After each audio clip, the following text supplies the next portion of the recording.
Les hautes autorités ont eu à cœur de mettre en place une réforme essentielle à mes yeux. J'ai fait allusion, bien sûr, à la digitalisation du paiement des frais de cession et des amendes forfaitaires.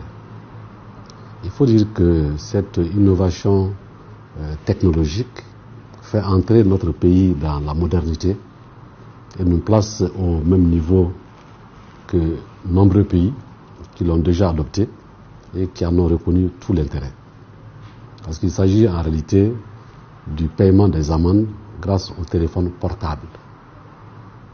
L'avantage est qu'il permet d'allier à la fois rapidité et transparence.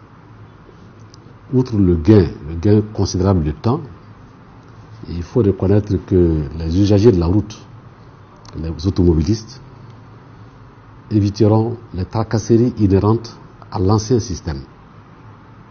Donc ça, c'est extrêmement important pour nous. Et c'est aussi une grande évolution pour l'administration de la police que j'ai l'honneur de diriger, parce qu'elle garantit la digitalisation, elle garantit la probité des agents qui interviennent sur la voie publique. Et donc ça permet d'améliorer l'image de notre institution auprès de la population. Et c'est d'ailleurs pourquoi j'ai exhorté tous nos personnels à adhérer totalement à cette réforme afin qu'elle soit la plus efficace possible. Bien évidemment, des sanctions très sévères sont prises à l'encontre de ceux qui n'exécuteraient pas rigoureusement leur mission. Mais je sais, là comme ailleurs, pouvoir compter sur nos hommes. Déjà, le message est bien passé.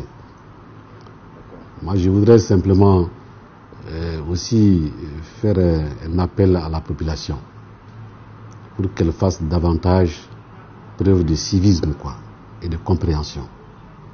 Il y va de l'intérêt de l'État. Et il va de soi que ceux qui tenteront de contourner le système s'exposeront à des poursuites judiciaires.